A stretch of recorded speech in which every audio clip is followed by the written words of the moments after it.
Okay students, तो last class में हमने क्या देखा था, इलेक्ट्रोफिलिक सब्स्टिट्यूशन रिएक्शन के मैकेनिज्म, ठीक है।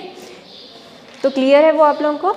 अब हम लोग नेक्स्ट पढ़ते हैं addition reaction in benzene. Generally benzene जो है they do not show addition reaction because they are highly stable, okay, but still in vigorous condition we can have addition reaction in benzene. So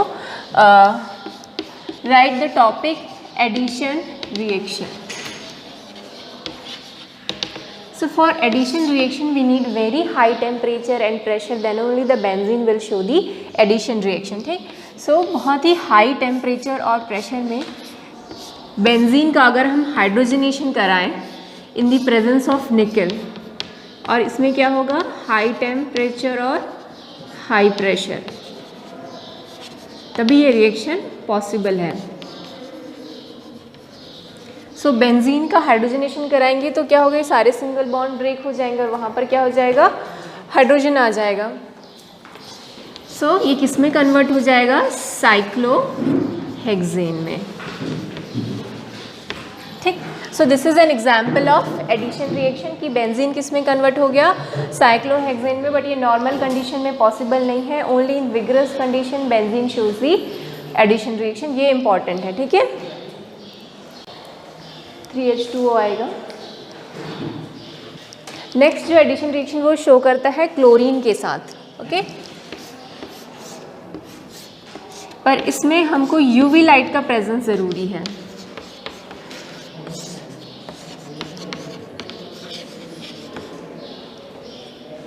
temperature should be again very high up to 500 K, तो मुझे मिलता है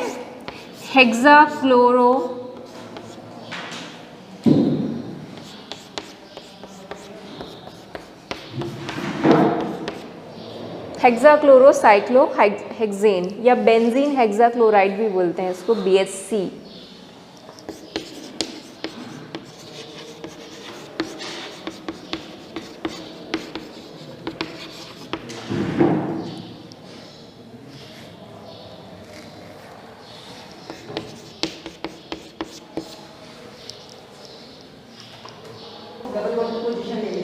हाँ, यहाँ पर जो bond है ना ये ब्रेक हुआ है, जैसे ये इस तरीके से है ना, तो ये बॉन्ड क्या हुआ है, ब्रेक हुआ है, और यहाँ पर एक हाइड्रोजन और यहाँ पर एक हाइड्रोजन ऐड हो गया है, ठीक है।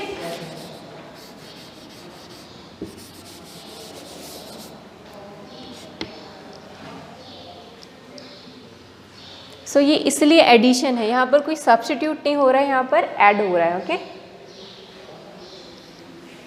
यहाँ पर भी डबल बॉन्ड ब्रेक हो रहा है, उसकी जगह क्या ऐड हो रहा है, क्लोरीन आ गया है, इस वजह से वहाँ पर एक भी डबल बॉन्ड नहीं है। डन। अब नेक्स्ट देखेंगे directive influence of functional group in mono substituted benzene. Heading डाल लो, directive influence of a functional group in a mono substituted benzene. So mono substituted benzene मतलब बेंजीन में कोई सब्स्टिट्यूएंट क्या है, अटैच है। जैसे ये बेंजीन रिंग है, उस रिंग में कोई सब्स्टिट्यूएंट है, लाइक NO2 है या फिर OH है, कोई एक ग्रुप क्या है, अटैच है, या फिर CH3 भी हो सकता है। सो इसको हम क्या बोलते हैं, मोनो सब्स्टिट्यूटेड बेंजीन, ठीक है। अब इस मोनो सब्स्टिट्यूटेड बेंजीन में अगर कोई इलेक्ट्रोफाइल आके अटैक करेगा तो वो कहाँ पर आएगा, इस ऑर्थो पोजीशन पे आएगा, किस मेटा पे आएगा कि पैरा पे आएगा, ये भी ऑर्थो और मेटा ही है, ठीक है। सो अगर कोई इलेक्ट्रोफाइल इस पे आता है तो कहाँ पर आके वो अटैक करेगा और कहाँ पर वो अटैच हो जाएगा, ये एक बहुत बड़ी प्रॉब्लम है, ठीक है। सो हर एक केस में अलग अलग रिएक्शन होता है। कुछ जो सब्स्टिट्यूएंट होते हैं they are ortho and para directing and some are meta directing, ठीक है। तो हम लोग यही देखेंगे कि कौन से जो सब्स्टिट्यूएंट है they are ortho and para directing and कौन से जो है वो मेटा डायरेक्टिंग है, ठीक है। सो पहला इसमें लिख लो ortho and para directing group. Ortho मतलब O और पैरा मीन्स P। हाँ, नंबर 1 डाल दो, ठीक। इसमें लिख लीजिए द सब्स्टिट्यूएंट और group the substituent or group which direct the incoming group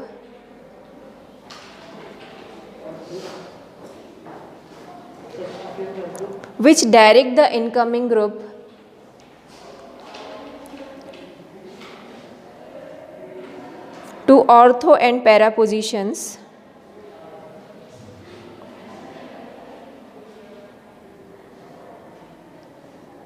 are called ortho-para directing group.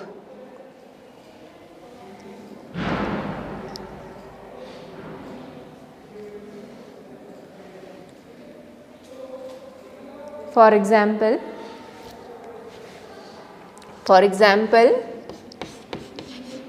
CS3 है, OH है, Cl है, ये सब क्या है? ऑर्थो एंड पैरा डायरेक्टिंग है। NH2 भी है, एमाइन ग्रुप जो है वो भी ऑर्थो और पैरा डायरेक्टिंग होते हैं, ठीक है। अब कैसे पता चलता है कि भाई कौन सा ऑर्थो डायरेक्टिंग होगा, कौन सा पैरा डायरेक्टिंग होगा? तो वो उसका आंसर लाई करता है उनके रेजोनेंस स्ट्रक्चर पे, ठीक है। तो चलो किसी OH का रेजोनेंस स्ट्रक्चर बना के देखते हैं हम लोग और पता करते हैं कि हमको कैसे पता चला कि दे आर ऑर्थो और पैरा डायरेक्टिंग।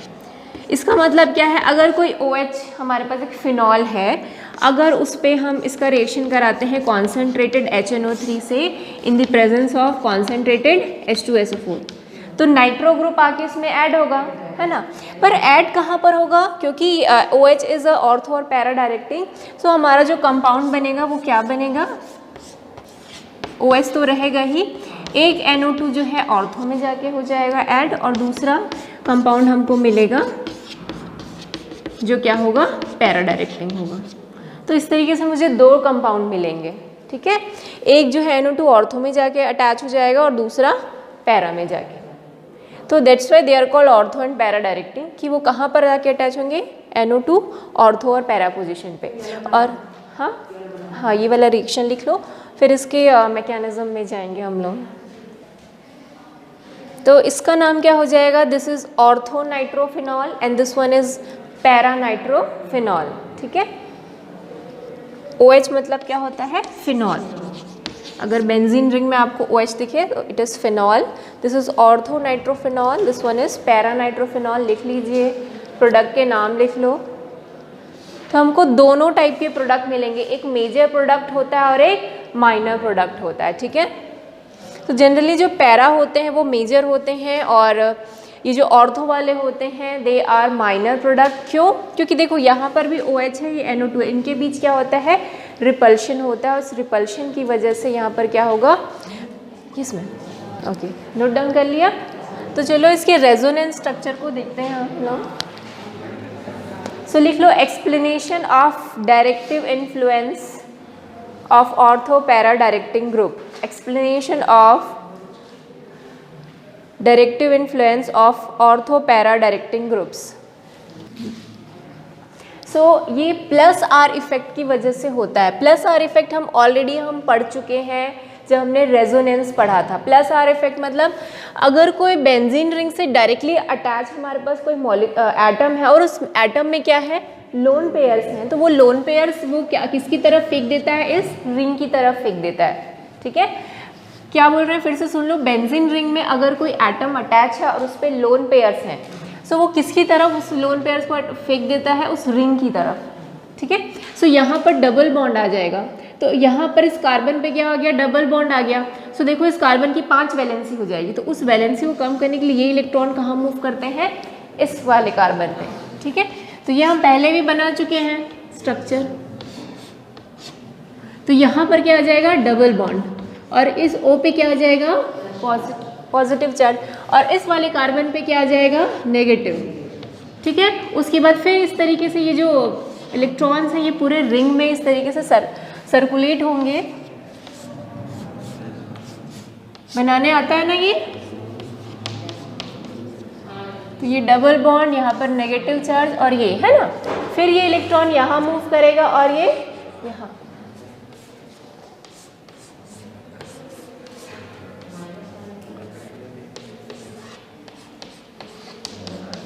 ठीक, यहाँ पर एक एक लोन पेयर अभी भी है ऑक्सीजन के पास, तो वो लोन पेयर को भी शो कर देते हैं हम लोग, ठीक। अब आप देख रहे हो इस चारों स्ट्रक्चर में इलेक्ट्रॉन डेंसिटी कहाँ पर ज़्यादा है, कौन कौन से पोजीशन पे ज़्यादा इलेक्ट्रॉन डेंसिटी? हाँ वही, कहाँ कहाँ पर माइनस ज़्यादा है? ऑर्थो और पैरा पोजीशन पे इलेक्ट्रॉन डेंसिटी ज़्यादा है। मतलब जो इलेक्ट्रोफाइल है, इलेक्ट्रोफाइल क्या होता है? ई पॉजिटिव, है ना? तो वो कहाँ पर आके अटैक करेगा? यार तो ऑर्थो पे या तो पैरा पे, क्योंकि वहीं पर इलेक्ट्रॉन डेंसिटी ज़्यादा है। तो इसी वजह से जो ये फिनॉल है या फिर ये टोलुइन है या क्लोरीन है, एमाइंस हैं, इन सब के पास एक एक क्या होता है? लोन पेयर होता है, और उस लोन पेयर को इस तरीके से वो रिंग में पूरा सर्कुलेट होगा। तो इलेक्ट्रॉन डेंसिटी ऑर्थो और पैरा पोजीशन पे ही ज़्यादा रहेगी, और इस वजह से जो सब्स्टिट्यूएंट है, जो नया ग्रुप है, वो कहाँ पर जाके अटैच होगा? ऑर्थो और पैरा पे। समझ गए क्या? इसको बनाने में कोई प्रॉब्लम होती है आप लोगों को? रेजोनेंस कुछ नहीं, इलेक्ट्रॉन का मूवमेंट है, डीलोकेलाइजेशन बोलते हैं इसी को। क्या बोलते हैं हम? Delocalisation of electrons. ये प्लस आर इफेक्ट है ना। माइनस आर में जो है वो इलेक्ट्रॉन्स रिंग से किसकी तरफ जाएंगे? उस सब्स्टिट्यूएंट की तरफ जाएंगे। उसको भी हम लोग देखेंगे। जो मेटा डायरेक्टिंग होते हैं उसमें माइनस आर इफेक्ट होगा। अच्छा, मैं आप लोगों की क्लास में थोड़ी देर से लूँगी। मैडम बायो वाली मैडम लेना चाहती हैं अभी क्लास आप लोगों की, ठीक है? तो आप लोग भी मैथ्स पढ़ लीजिए तब तक, उसके बाद मैं लूँगी। चैप्टर कंप्लीट करके ही जाना, हाँ, भाग मत जाना, नहीं तो मैं तुम चले जाओगे, मैं अपना अकेले में वीडियो बना लूँगी। देख लो तुम लोगों को क्या करना है। ये फर्स्ट स्ट्रक्चर है, ये second, this is third, this fourth. लिखे, इसमें लिखो, it is clear from the above resonance structure, it is clear from the above resonance structure that electron density increases at ortho and para position. Therefore,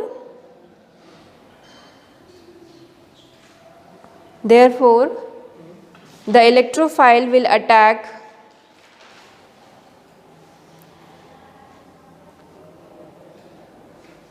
at ortho and para positions.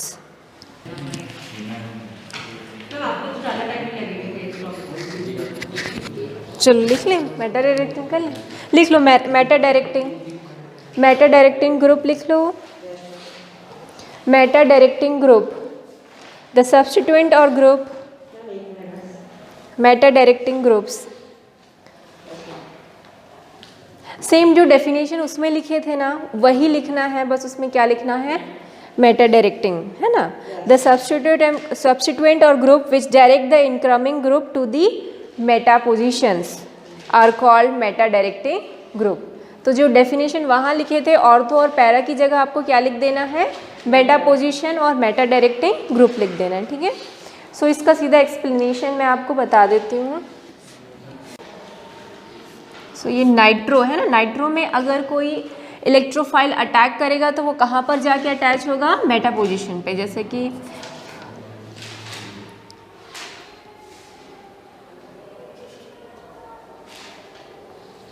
इसका भी same HNO3 से reaction कराते हैं conc H2SO4 पे। सो बाद में आ जाना मुझे यहाँ पर, हाँ।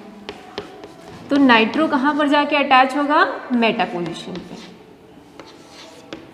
अच्छा, इससे पहले वाले में पैरा पोजीशन मैंने गलत बता दिया था क्या? देखो तो, है ना, उसको पैरा करें क्या? उसको पैरा कर लो। तो अभी ये जब मेटा आया ना तब मुझे ध्यान में आया।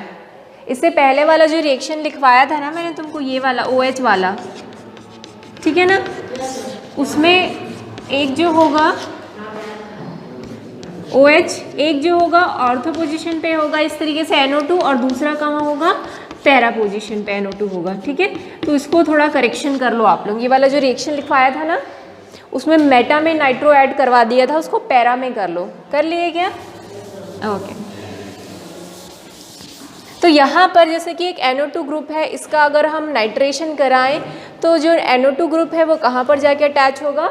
मेटा पोजीशन पे, ठीक, तो ऐसा क्यों होता है इसका भी आंसर हम देखेंगे उसके रेजोनेंस से। ठीक है, ये कंप्लीट हुआ क्या?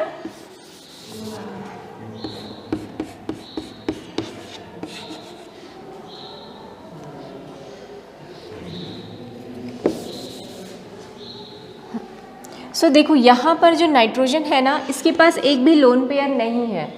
ठीक है, उसके बाद 3 लोन सारे जो है उसने बॉन्ड बना लिए हैं। सो यहाँ पर क्या होगा, ये जो ऑक्सीजन है इट इज़ मोर इलेक्ट्रोनेगेटिव, तो ये क्या करेगा, यहाँ से इलेक्ट्रॉन्स अपनी तरफ खींचेगा इस बॉन्ड के इलेक्ट्रॉन को। तो ये क्या करेगा, इस पे प्लस चार्ज आ गया। ठीक है, तो इसके प्लस चार्ज को वो करने के लिए ये जो डबल बॉन्ड के इलेक्ट्रॉन्स हैं वो कहाँ शिफ्ट हो जाएंगे, यहाँ पर शिफ्ट हो जाएंगे। ठीक, सो यहाँ पर जो इलेक्ट्रॉन्स का मूवमेंट हो रहा है वो क्या हो रहा है, बेंजीन से दूर की हो रहा है, रिंग से दूर की तरफ हो रहा है। तो ये क्या होता है, माइनस आर इफेक्ट होगा। सो अब हमको नेक्स्ट स्ट्रक्चर क्या मिल जाएगा, इस O पे क्या हो जाएगा, माइनस चार्ज, और यहाँ पर क्या आ जाएगा, डबल बॉन्ड, और ये वैसी का वैसे ही रहेगा। और इस वाले कार्बन पे क्या आ गया, पॉजिटिव चार्ज आ गया, क्योंकि यहाँ के जो बॉन्ड के इलेक्ट्रॉन्स है वो कहाँ चले गए, यहाँ चले गए। तो इस कार्बन पे पॉजिटिव चार्ज। अब क्या होगा, ये यहाँ चला जाएगा, तो ये इस तरीके से यहाँ पर पॉजिटिव चार्ज आ गया। ठीक है, अब नेक्स्ट में क्या होगा, इस बॉन्ड के इलेक्ट्रॉन यहाँ चले जाएंगे। किसी भी स्टेप में डाउट हो तो बता देना मुझे।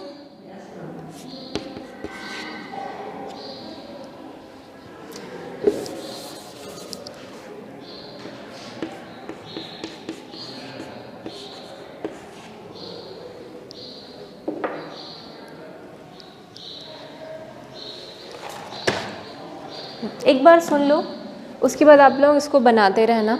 ठीक, अब यहाँ पर देख लो कि यहाँ पर जो है ऑर्थो और पैरा पोजीशन पे इलेक्ट्रॉन डेंसिटी कम है, प्लस साइन है, मतलब आने वाला इलेक्ट्रोफाइल ऑर्थो और पैरा पे तो बिल्कुल भी ऐड नहीं होगा, क्योंकि ऑलरेडी इस पे इलेक्ट्रॉन डेंसिटी कम है, तो ये इसको तो अट्रैक्ट करेगा नहीं, इसको रिपेल ही करेगा।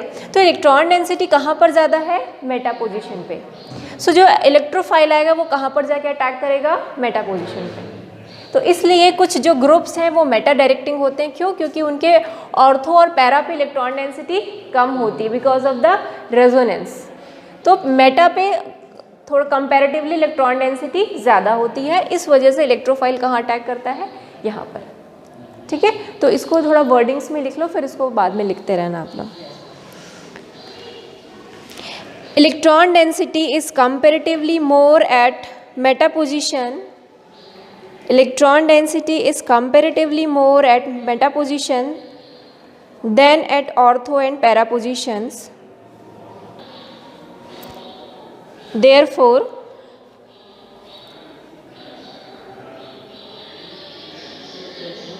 the electrophile will attack preferentially. The electrophile will attack preferentially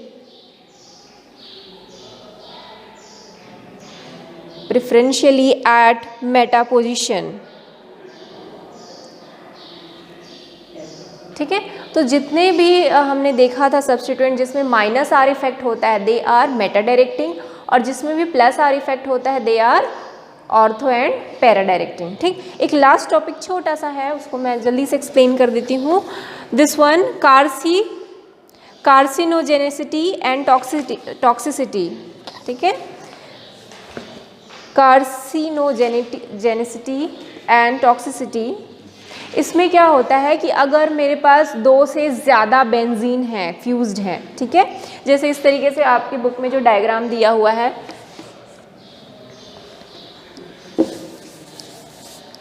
इसमें 2 से ज़्यादा बेंजीन इस तरीके से फ्यूज्ड है। दिख रहा है ये वाला डायग्राम?